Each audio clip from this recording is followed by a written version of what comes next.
हाँ तो प्यारे बच्चे कैसे हैं। आशा करते हैं कि आप लोग स्वस्थ होंगे, मन से पढ़ाई करते होंगे। आज हम लोग इस Krishna tuition centre Birpur YouTube channel के माध्यम से हिंदी व्याकरण का सबसे महत्वपूर्ण चैप्टर आज हम लोग समास के बारे में पढ़ेंगे। समास से आपके बिहार बोर्ड परीक्षा 2026 में बहुत ही क्वेश्चन पूछा जाता है। आज समास के बारे में जानेंगे, समास की परिभाषा जानेंगे, समास के प्रकार जानेंगे, उसका उदाहरण जानेंगे, जो कि यह 10वां क्लास के साथ साथ 11th 12th 9th 8th सभी क्लास के लिए और सभी प्रतियोगिता परीक्षाओं के लिए यह समास बहुत ही महत्वपूर्ण है। तो आइए आज हम समास के बारे में जानते हैं, पढ़ते हैं। इससे पहले एक बार क्लास को आप लोग शेयर और लाइक कर दीजिए। जो अभी तक सब्सक्राइब नहीं किए हैं इस चैनल को सब्सक्राइब कर दीजिए। आइए हम जानते हैं समास के बारे में।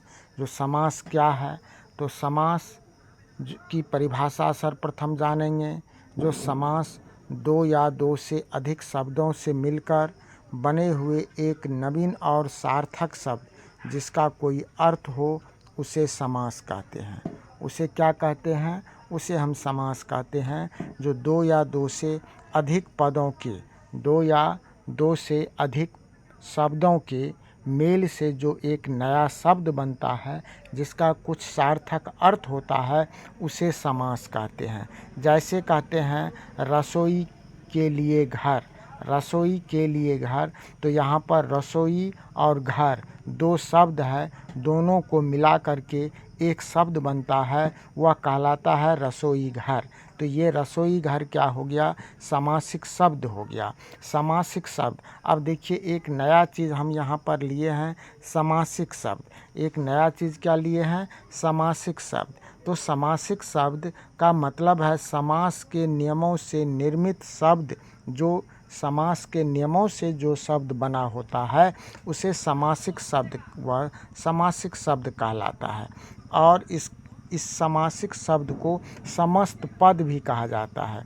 तो समास में होने वाले विभक्ति का चिन्ह जो है वह गायब हो जाता है। जब समासिक शब्द बनता है तो दोनों पद के बीच में जो चिन्ह रहता है, विभक्ति रहता है, अर्थात कारक का चिन्ह का जो प्रयोग रहता है वह कारक का चिन्ह का प्रयोग गायब हो जाता है। जैसे यहाँ पर देखिए, जो क्या देखें, जो रसोई के लिए घर, यहाँ पर देखिए रसोई के लिए घर, इसमें के लिए जो है, के लिए क्या है? यह संप्रदान कारक का चिन्ह है। अब जब इसे शब्द बना तो हमारा क्या हो गया? रसोई घर। क्या बन गया बाबू? रसोई घर। तो यहाँ पर के लिए चिन्ह जो है वह गायब हो गया।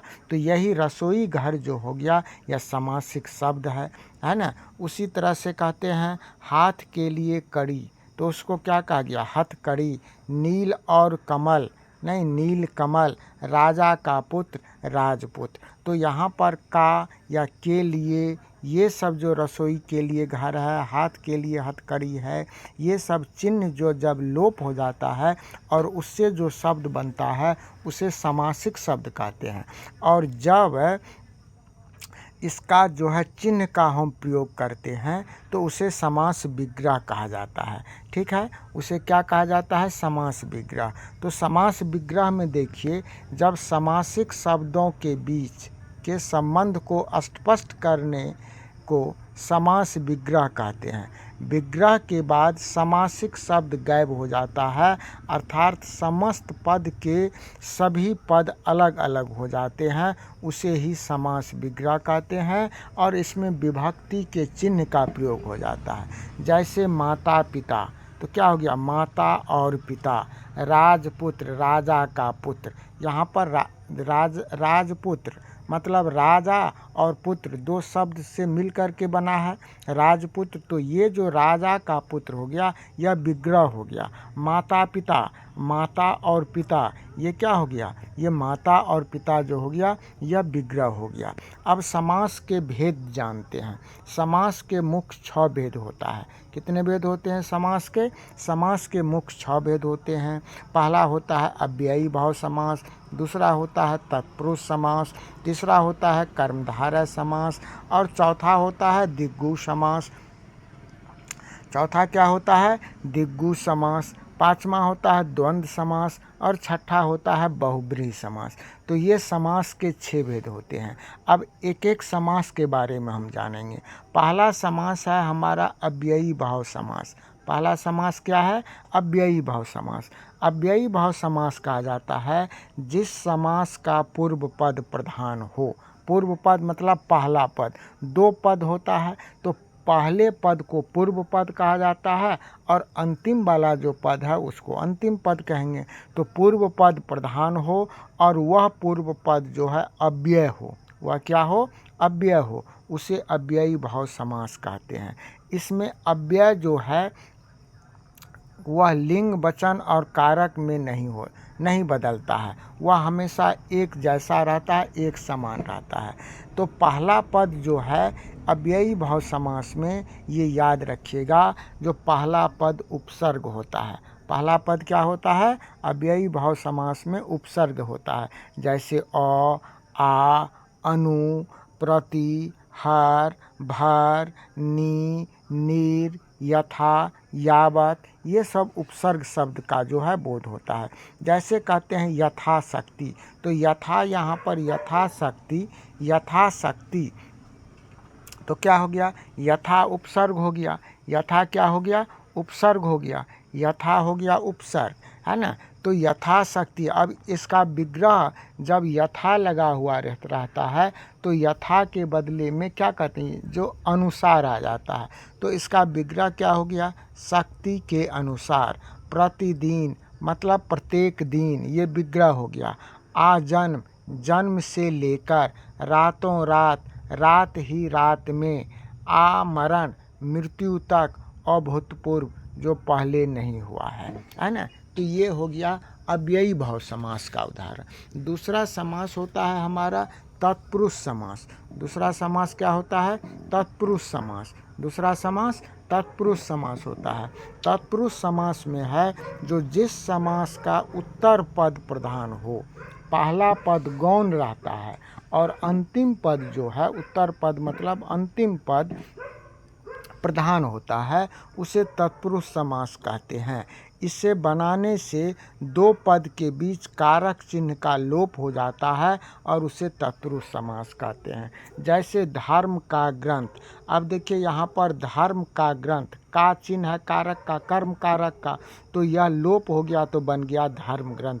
राजा का कुमार, तो का लोप हो गया, शब्द बन गया राजकुमार। ग्रंथकार, ग्रंथ को लिखने वाला। सत्याग्रह, सत्य के लिए आग्रह। पथ भ्रष्ट, पथ से जो भ्रष्ट है। तो ये सब हो गया सब ठो कौन समास?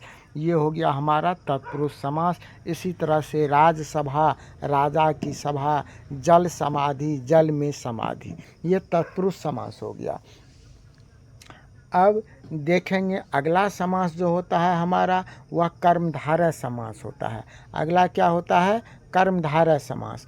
कर्मधारय समास कहा जाता है जिस समास का उत्तर पद प्रधान होता है, जिसके लिंग वचन समान होते हैं और जो समास विशेषण विशेष या उपमा उपमेय से मिलकर बनते हैं। जो उपमा उपमेय से, जिस समास में विशेष विशेषण रहता है या उपमा उपमेय से बना होता है, उसे कर्मधारय समास कहते हैं।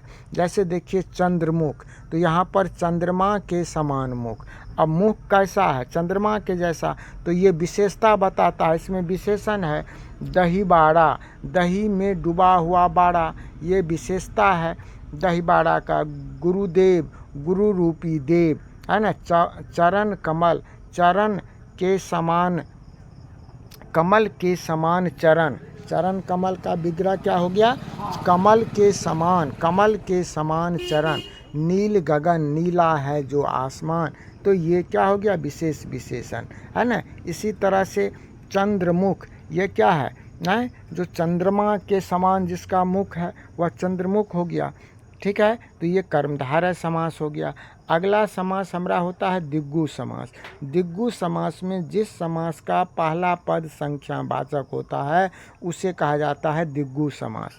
जिस समास का पहला पद क्या होता है, कर्मधारय होता, संख्यावाचक होता है। संख्या 1 2 3 4 5 7 ये सब संख्या है।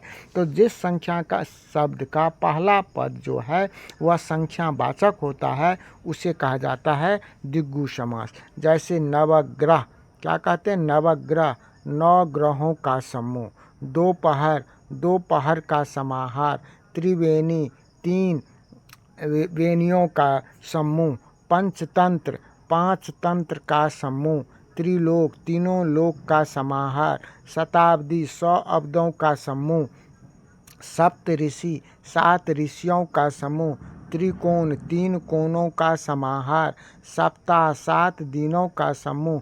तिरंगा, 3 रंगों का समूह। तो ये सब में देखिए 9 2 3 5 100 7 ये सब क्या संख्या है। तो इसी तरह से जिस शब्द का संख्यावाचक पहला शब्द संख्यावाचक होता है उसे दिग्गु समास कहते हैं।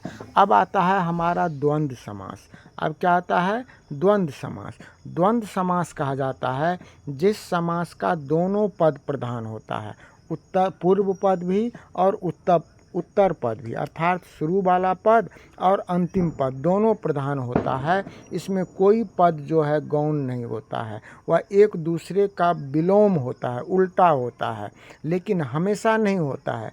इसका विग्रह करने पर, जब इस शब्द का विग्रह करते हैं तो उसमें अथवा और या एवं का प्रयोग होता है, ठीक है। जब इसका और बीच में क्या होता है, संयोजक चिन्ह का प्रयोग होता है, नहीं, बीच में संयोजक चिन्ह या का बोध होता है, ठीक है। ये द्वंद्व समास। जैसे जलवायु, जल और वायु, देखिए और आ गया ना, अपना पराया, अपना या पराया। पाप पुण्य, पाप और पुण्य। राधा कृष्ण, राधा और कृष्ण। अन्न जल, अन्न और जल। नर नारी, नर और नारी। गुण दोष, गुण और दोष। तो ये हो गया कौन समास, द्वंद्व समास। अब हमारा लास्ट आता है बहुब्रीहि समास। बहुब्रीहि समास जैसे योग रूढ़ के बारे में हम लोग पढ़े हैं, उसी तरह से यह बहुब्रीहि समास है, जो कोई पद प्रधान नहीं होता है।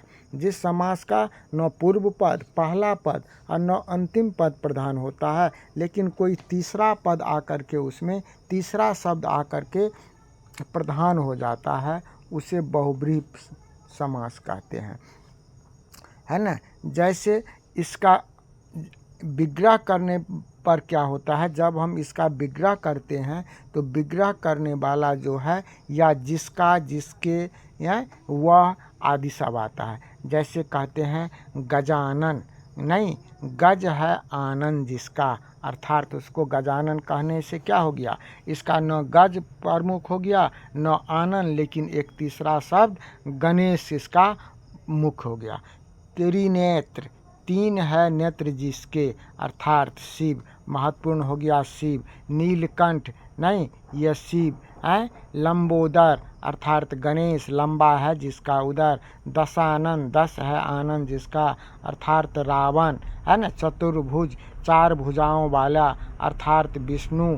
पीताम्बर, पीला है वस्त्र जिसका, अर्थात कृष्ण या विष्णु कहिए। चक्रधर, चक्र को धारण करने वाले विष्णु। तो इस तरह से ये समास जो कि विशेष अर्थ धारण करता है, नहीं, अपने समान अर्थ को छोड़ करके विशेष अर्थ धारण करता है, उसे क्या कहते हैं, उसे बहुब्रीहि समास कहते हैं, ठीक है।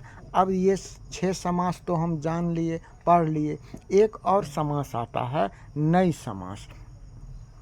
नई समास आता है बाबू, कौन समास आता है, नई समास आता है। नई समास में क्या होता है, जिसका पहला पद जो है निषेधात्मक होता है, न से होता है, नहीं, निषेध नहीं करने का होता है, उसे तत्पुरुष समास कहते हैं। जैसे असभ्य, असभ्य कहने से क्या हो गया, न सभ्य इसमें न लग जाता है। अनादि, न आदि। जैसे इस नए समास का इस शब्द में क्या होता है, सब में अ, शुरू में अ लगा हुआ रहेगा, ये याद रखिए, अ लगा हुआ रहेगा। और जब उसका हम विग्रह करेंगे तो अ के स्थान पर न आ जाएगा। और दूसरा पद को जैसे असंभव, अ है तो अ के स्थान पर न आ गया और दूसरा पद संभव आ गया। अनंत, अ के जगह पर न आ गया, उसके बाद अंत, न अंत हो गया। तो इस तरह से आज हम लोग समास को पढ़ लिए। आप लोग इसको अच्छे ढंग से कंप्लीट कर लीजिएगा।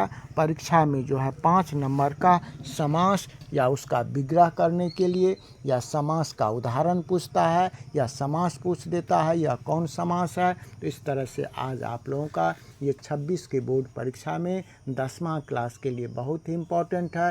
साथ साथ यह क्लास जो है 12th का हिंदी के लिए भी जो बहुत ही महत्वपूर्ण है। इसी के साथ जो अभी तक इस चैनल को सब्सक्राइब नहीं किए हैं वह सब्सक्राइब कीजिएगा, क्लास को शेयर और लाइक तथा ये कमेंट आप लोग ज़रूर कीजिएगा कि आज का क्लास कैसा रहा। आपके कमेंट से ही हमें एक नई ऊर्जा का संचार होता है, जो हम में आप लोगों के लिए जो कुछ और कमी रहेगा उसको हम पूरा करेंगे। इसी आशा और विश्वास के साथ आप तमाम छात्र छात्राओं को, सभी को अनिल सर का बहुत बहुत दिल से हार्दिक बधाई, आशीर्वाद है, ताकि आपका सपना साकार हो। इसी आशा विश्वास के साथ आज का क्लास यहीं समाप्त होता है। जय हिंद।